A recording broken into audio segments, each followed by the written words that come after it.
Assalamualaikum dan salam sejahtera kepada doktor dan rakan-rakan sekalian. Pada hari ini, saya Siti Aisyah binti Loisun dan rakan-rakan saya akan membentangkan tentang modul yang telah kami hasilkan iaitu panduan mengatasi tingkah laku jenayah. Sebelum kami mengupas lebih mendalam tentang modul kami, saya akan membahaskan tentang pengenalan bagi modul kami.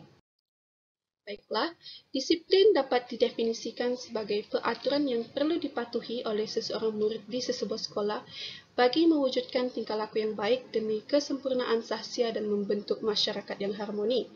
Disiplin juga merupakan satu peraturan atau undang-undang untuk membentuk para pelajar selari dengan kehendak agama, norma masyarakat dan undang-undang sesebuah negara. Menurut Kamus Dewan Bahasa dan Pustaka, definisi disiplin adalah latihan pemikiran dan kelakuan supaya boleh mengawal diri sendiri dan patuh pada tata tertib. Selain itu, disiplin merupakan satu peraturan yang telah ditetapkan untuk melatih seseorang supaya berkelakuan baik. Sebagai contoh, guru besar akan mengambil tindakan terhadap pelajar yang melanggar peraturan di sesebuah sekolah mereka. Manakala menurut Kamus Oxford Advanced Learners, disiplin dapat didefinisikan sebagai is the practice of training people to obey rules and orders and punishing them if they did not. Bermaksud di sini, disiplin adalah satu praktis untuk melatih seseorang individu untuk mematuhi arahan dan peraturan dan menghukumi mereka sekiranya mereka gagal mematuhinya. Sebagai contoh, menurut Berita Harian pada 18 Februari 2019, terdapat sebanyak 10,154 kes disiplin bagi pelbagai kes direkodkan pada tahun sebelumnya yang berlaku di Seremban. Jelas ini meningkatkan kegusaran dan kerisauan dalam kalangan ibu bapa dan masyarakat. Oleh itu, modul kami ini bersesuaian pada hari ini, modul kami sangat bersesuaian dengan objektif yang kami akan bentangkan sebentar lagi. Dipersilakan akan saya untuk membentangkan slide yang seterusnya. Bahagian seterusnya dalam modul ini adalah carta ajaran am prosedur tindakan salah laku. Bagi modul kami merupakan tindakan salah laku jenayah. Setiap kesalahan yang dilaporkan akan menjalani prosedur seperti yang dipaparkan, bermula dengan laporan sehinggalah kes selesai. Bahagian modul yang seterusnya akan membincangkan prosedur menangani masalah tingkah laku jenayah secara lebih terperinci daripada proses dan siapakah yang berhak mengambil ataupun berkuat kuasa dalam menjalankan sesuatu tindakan. Sebagai contohnya, langkah 1 dan langkah 2 akan dijalankan oleh guru disiplin, di mana guru disiplin akan menerima aduan daripada pengadu sama ada guru ataupun murid-murid di sekolah dan membuat siasatan untuk mendapatkan maklumat, bukti-bukti dan saksi. Untuk langkah ketiga, jika siasatan menunjukkan tiada asas, maka kes akan digugurkan. Sekiranya ada asas kes ataupun bukti, pihak sekolah perlu meneruskan dan menghubungi ibu bapa atau penjaga murid, pihak polis, JPN sekiranya kes tersebut melibatkan polis atau siaran media. Langkah keempat, kelima dan keenam merupakan tindakan yang perlu diambil oleh pengetua, guru besar dan guru yang diberikan kuasa untuk menjalankan hukuman. Yang kelima, sekiranya keputusan mahkamah telah dibuat, pihak sekolah perlu mengambil tindakan menutup kes terhadap murid yang melakukan kesalahan dan mengambil tindakan disiplin selanjutnya kepada murid yang telah melakukan kesalahan sekiranya pihak mahkamah menyerahkan kepada budi bicara pihak sekolah untuk mengambil tindakan. Pada langkah keenam, tindakan dan keputusan yang dilakukan oleh pengetua, guru besar dan guru yang diberikan kuasa, murid yang melakukan kesalahan perlu diberi penjelasan mengenai kesalahan yang dilakukan olehnya.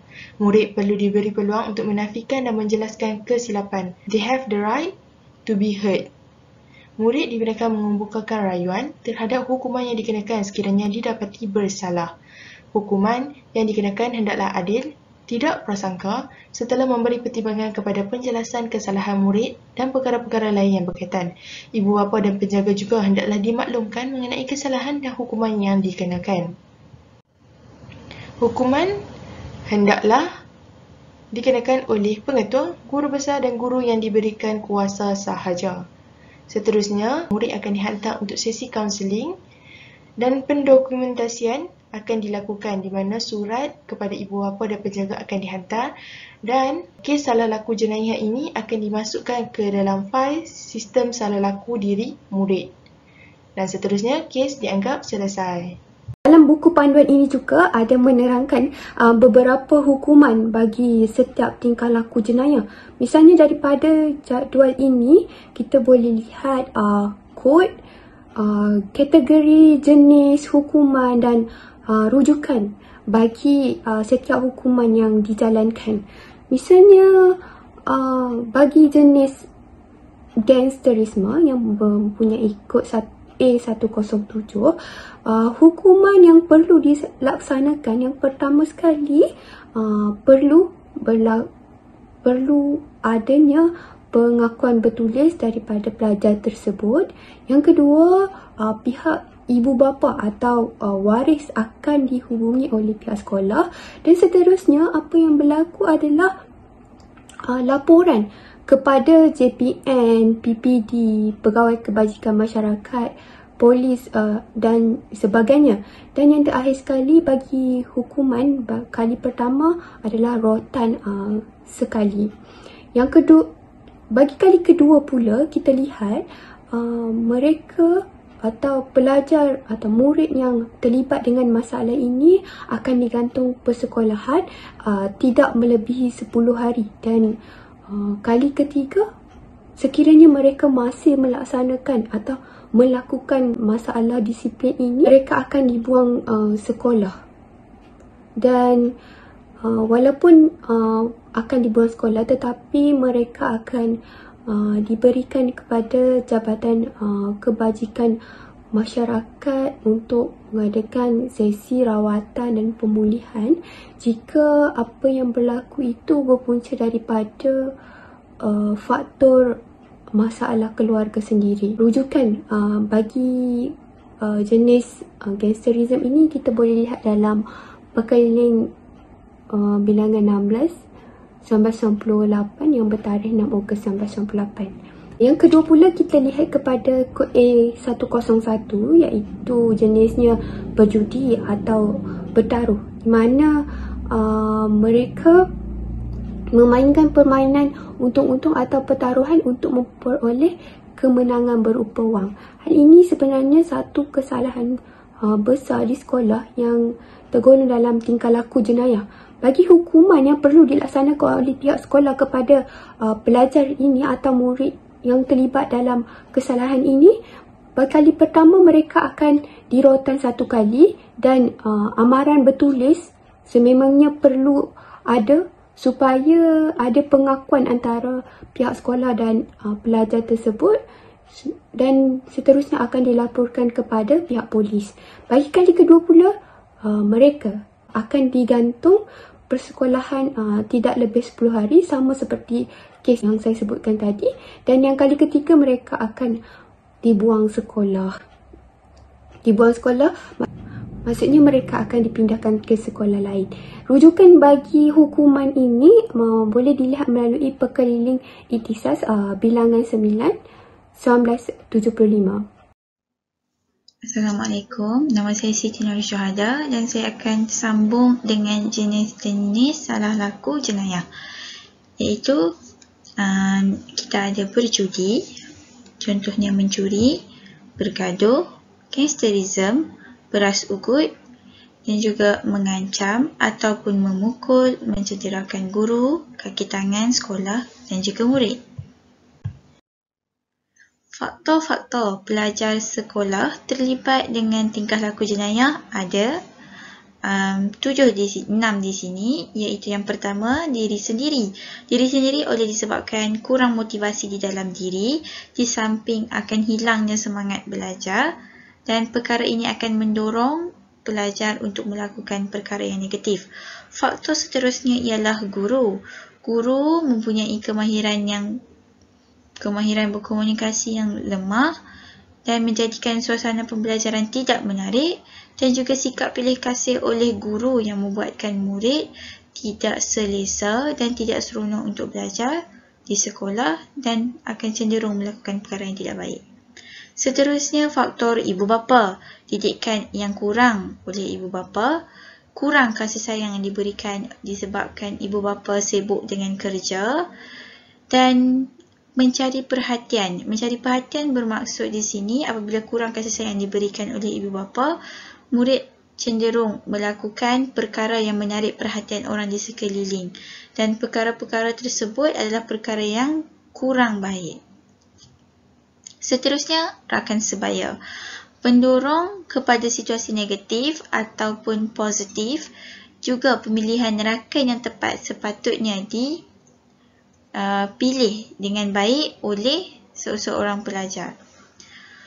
Seterusnya, faktor media massa, pendedahan cerita yang tiada manfaat dan juga pengaruh negatif akan menjadi ikutan oleh murid-murid. Seterusnya, masyarakat. Masyarakat yang mempunyai sikap individualistik kurang peka terhadap kejadian sekeliling. Jadi, seterusnya akan disampaikan oleh rakan saya kesan-kesan. Sekian. Seperti tadi, rakan pembentang saya telah membincangkan dengan lebih lanjut berkaitan dengan jenis-jenis salah laku jenayah dan faktor berlakunya salah laku jenayah. Seterusnya, saya akan mengulas dengan lebih teliti berkaitan dengan kesan sekiranya pihak disiplin tidak mematuhi peraturan dalam mengambil tindakan disiplin. Guru besar atau pengetua sekolah perlu mematuhi peraturan-peraturan yang ditetapkan dalam menguatkuasakan kuasa disiplin di sekolah kerana murid-murid juga mempunyai hak-hak mereka. Pelaksanaan kuasa disiplin berdasarkan undang-undang dapat memastikan para pendidik senantiasa dilindungi dan dipertahankan oleh pihak Kementerian Pendidikan Malaysia sekiranya mereka didakwa di mahkamah oleh pihak-pihak tertentu. Dalam pelaksanaan disiplin, pihak berkuasa disiplin perlu mengamalkan keadilan. Mengikut peraturan, seseorang itu mungkin tidak akan diadili berasaskan kepada sebab dan dia juga tidak boleh dihukum tanpa belaan dirinya. Seandainya undang-undang pendidikan tidak dipatuhi sewajarnya, pelbagai masalah yang akan timbul kepada sekolah maupun para pendidik. Salah satu tindakan yang akan dikenakan kepada guru-guru yang menyalahi undang-undang akan dikenakan undang-undang TOT. Cabang undang-undang sivil yang mana menetapkan boleh diambil tindakan undang-undang ke atas orang yang melakukan perbuatan ataupun kecuaian bagi mendapatkan ganti rugi dan tidak tertentu jumlahnya. TOT merangkumi soal tuntutan dan dakwaan berkaitan kerugian, kecederaan dan kesakitan. Undang-undang TOT berperanan menentukan soal-soal liability dan ganti rugi yang dituntut dalam kesalahan sivil. Kecuaian guru juga termasuk dalam tindakan undang-undang yang boleh didakwa di mahkamah. Apabila seseorang pendidik gagal mematuhi kewajipan berjaga-jaga semasa melaksanakan tugasnya yang kebiasaannya, dikaitkan dengan kemalangan atau kecederaan fizikal yang menimpa murid-murid, maka dia boleh dianggap sudah memungkiri kewajipannya dan dia boleh didakwa di bawah undang-undang TOT. Seseorang murid, ibu bapa, waris atau wakilnya boleh mengambil tindakan tuntutan ganti rugi terhadap guru berdasarkan beberapa elemen yang boleh dibuktikan seperti kewajipan berjaga-jaga yang tidak diamalkan, kewajipan telah dimungkiri, kecuaian defendant dan plaintiff mengalami kecederaan. Guru-guru perlu diberi kesedaran selain daripada hukuman-hukuman yang dibenarkan oleh pekeliling adalah dilarang untuk guru-guru mengambil tindakan sendiri. Hukuman-hukuman lain yang dianggap tidak ekstrim seperti mencubit, menjentik, memulas telinga, melakukan ketuk ketampi dan sebagainya. Pada anggapan guru, denda sebegini adalah ringan, tetapi timbulnya insiden-insiden seperti yang dilaporkan dalam media massa. Pengetua atau guru besar pasti akan menghadapi banyak masalah jika tindakan yang dikenakan ke atas murid tidak bertepatan dengan prosedur atau peraturan yang telah ditetapkan. Kementerian Pendidikan Malaysia telah menyediakan buku-buku panduan, surat-surat perkeliling ikhtisas dari semasa ke semasa bagi membantu pihak sekolah melaksanakan tugas dengan lebih teratur, terutamanya apabila berhadapan dengan kes-kes disiplin. Adalah menjadi tanggungjawab pengetua dan guru besar sekolah untuk menyebarkan dokumen-dokumen yang dikeluarkan oleh kementerian kepada warga sekolahnya, mengingatkan kepada guru-guru secara terbuka supaya tidak merotan murid-murid dan tindakan akan diambil jika guru berbuat demikian.